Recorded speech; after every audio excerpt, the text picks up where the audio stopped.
2022 has been one of the happiest and saddest parts of my life. It started off to a fantastic start where me and Abhishek were dating, going to places like Oxford art galleries, restaurants and museums. It was a surreal experience when you feel like you found another best friend in life. I remember the day when I got the news. I had just had a lovely time with Owen out on the waterfront, and my mother phones me. She told me that Granny passed away. The whole world froze and my universe shattered. One of my best friends had gone. I couldn't stop crying. The tears kept coming and they could have filled the ocean. I escaped out to Venice, one of my granny's favourite places she always wanted me to visit. Me and Abhishek had a fantastic time there, eating way too much pasta and gelato. It was a magical time exploring the city. It was just sad that she wasn't there anymore to tell about the adventures. When we got back to the UK, I went back to living in the reality of West London. I was working at 227 and it was split between office and home. It was lovely to see the team again in person. I made loads of trips all around England, from Leicester, Nottingham, Bournemouth, Bristol, Southampton, to spend quality time with loved ones. I felt like I had to keep myself so busy that I couldn't seem to be alone with my own thoughts. A few weeks later I got the news that my grandfather had passed away, and I hate to say it, but there was no more emotion left to shed. It took me a long time to process and only hit me later on in the year when I was in Bali. In springtime, I managed to get away with Claudia, Abhishek and Sul to Croatia. We did lots of swimming, relaxation, and I learnt to fly my new drone in one of the most picturesque landscapes I could have learnt flying.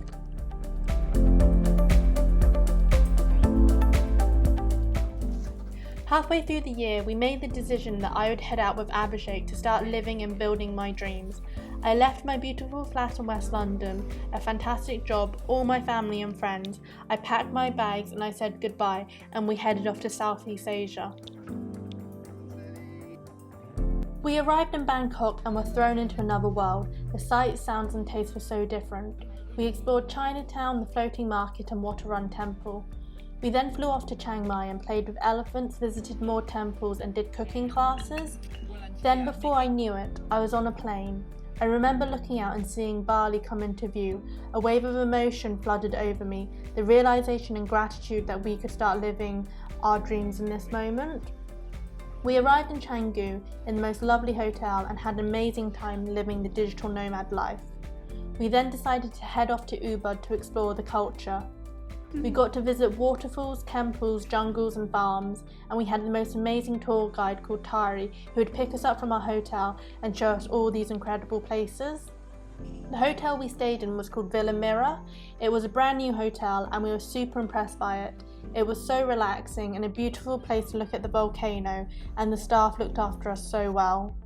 I started work back at 227 here, 1 day a week from Bali. And me and Abhishek were also conceptualizing out a travel app idea. We noticed that the people here were so lovely. The country is one of the poorest in the world, but I've never seen so many smiles and kindness.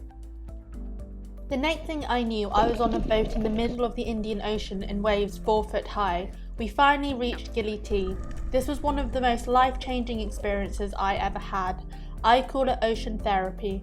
When I break through the surface of the water and glide over the coral reef, with the light passing through, refracting in the water, my thoughts slip away. They get left at the surface. When I come up, it gives me a high. I think I'm addicted to that feeling. I can't seem to stop. I close my eyes and I dream of the ocean. The last island we visited for 1 week was Nusa Penida, which felt very different landscape to Gili or Bali. We were mesmerised by how beautiful the island was, and Abhishek's friends joined us here for a little bit.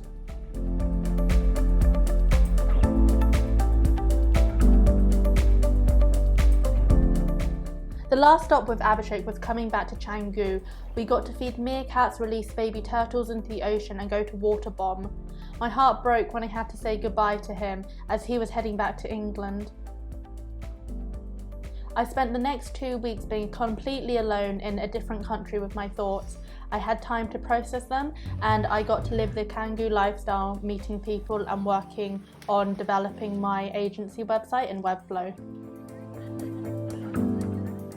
In October, it was incredibly exciting because my family flew out to Bali and we had such a unique time as a family. It started off in Canggu and then we headed to Gili, where I got to show them the island life and introduce them to swimming in tropical waters.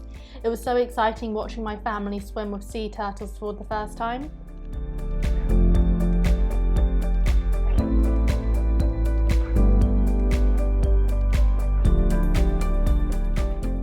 As a family, we headed to Ubud and had the most incredible time there, relaxing and showing them some of the Balinese culture. It was an incredible experience to show them where I was calling home, and we had so many special memories as a family. I was so sad to say goodbye to them, but I decided to head back to Gili as this was the place that I kept dreaming about being. I stayed in a hotel called Mantra and the staff were so lovely here and they really made it feel like home for 2 months. I took my scuba diver open water course with Katie, which I was terrified about, but she made me feel so comfortable and was such an incredible dive instructor. I was so happy when I completed it, as it meant that I got to live the luxury lifestyle of diving and working on my dreams at the same time.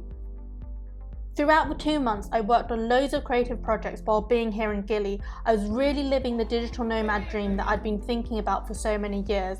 I was working as a freelancer, working on wireframes for a technology startup me and Abhishek were building. I was developing my agency website and Webflow, and I was going through the creative process of strategizing out my branding strategy and creating my branding for my agency. Here, I got more confident in flying my drone, and I had the amazing privilege of doing coral gardening with the locals. In the last few weeks, I started a side project called Faces of Gili. This was an incredible experience chatting with the locals, and they showed me around. I played football with some of the children, and I learned and experienced about the local culture from their point of view. I was also doing lots of video editing and uploading them to social platforms. I had started writing a diary to also document my thoughts while being here, and I was filming YouTube videos. I encountered so many different things and so many firsts while living on the island, like dangerous snakes, earthquakes, and it being sunny and warm in December are just a few to name. What a unique year it's been. I want to say thank you to everyone who has supported and looked after me, from family, friends, work, dive shop, hotel staff, tour guides and drivers. I'm so excited for next year's adventures. Have a happy new year, everyone. Thank you so much for watching. Please subscribe to my channel and leave any comments below related to design or digital nomad life. Also, you can head over to my Instagram, Digital Design Nomad, to follow me along on my journey around the world, building my design agency and exploring different countries.